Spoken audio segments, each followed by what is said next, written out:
Good morning and welcome to Dawn's podcast. Today, our topic is model integration, and we'll be discussing this as far as the advanced theories in marriage and family therapy. So, essentially, what is model integration? When we talk about integrating therapy, we're talking about combining the different therapeutic approaches, the different tools that we have, and different approaches that meet our clients' needs where they are and whatever their situation is. So my thought about model integration is a positive one. I don't think one size fits all. I think there's a point to learning about different theories when we're in graduate school. I say person-centered a lot because I think it's all about the client that we're working with. So whatever's best for their circumstance and whatever their situation is that they're coming to therapy for, well, that's what we're going to use. So if that's an eclectic approach, then that's what that client needs. There's great diversity in the couples and the families that we see and the stressors that they have, whether that's blending a family, whether it's some type of trauma. I see a lot of sexual abuse. Whatever the case may be, it's not a one size fits all. So the approach has to meet whatever their complex problem is. And that's kind of what integrative therapies offer. And that's why I support it. An interesting part when I was doing the readings this week, there's an article about narrative and solution focused therapy. And the interesting part about it was the fact that we found more similarities as you delve deeper into the therapy. And so there's more similarities than there are differences that set them apart. Therefore, it's kind of like they're already all intertwined to begin with, because the point is to be helping a client and meeting them where they're at.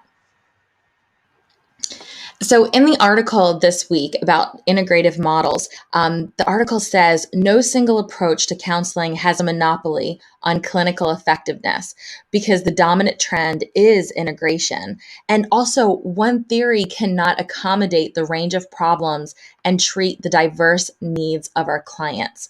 So, we need a sampling of techniques, right? That is essentially what the research is showing us. And furthermore, I think as we go on, we're going to find to be a competent professional in this field, we're going to have to know a little bit about everything, all the techniques and the therapies.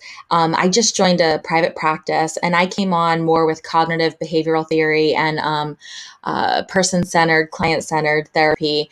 And the two marriage and family therapists that I work with, they're more solution focused and they use a lot of narrative in their work.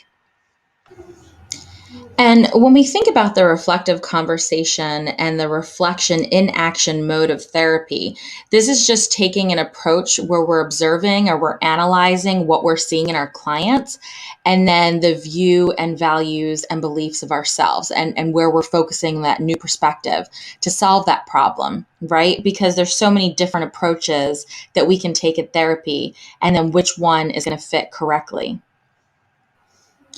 For example, when we're talking about person-centered, humanistic approaches, this can address things like self-esteem and trauma and depression, maybe even like a substance abuse disorder, or just like those feelings of being lost. And, when we look at cognitive behavioral therapy, well, we can also address depression and substance use orders in the same type of approach.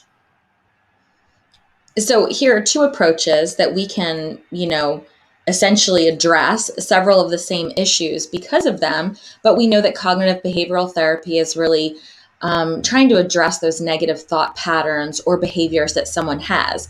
And then when we're thinking of person-centered, we're more focused on the client being the expert because they're the ones that have experienced. They're the ones with all the information to share. So, just to wrap up the podcast for today, I'm definitely for model integration. I feel that each therapy, each idea, technique that has something to offer our clients, and there's not a one size fits all that fits all of our clients. Just the other day, I had a client in my office, and they wanted to say something to one of their parents that they never would be able to have a chance because this parent has already passed on. Well, so I immediately thought about Gestalt, and the empty chair, and that they could have a chance to sit there and say all the things that they needed to say. And if I were to just be stuck in cognitive behavioral therapy or just be stuck in person centered, I wouldn't have been able to utilize this technique that could help this client. So I feel that, again, each therapy and each idea and technique that we have is like a piece of the puzzle, and we need to be open minded and use them all.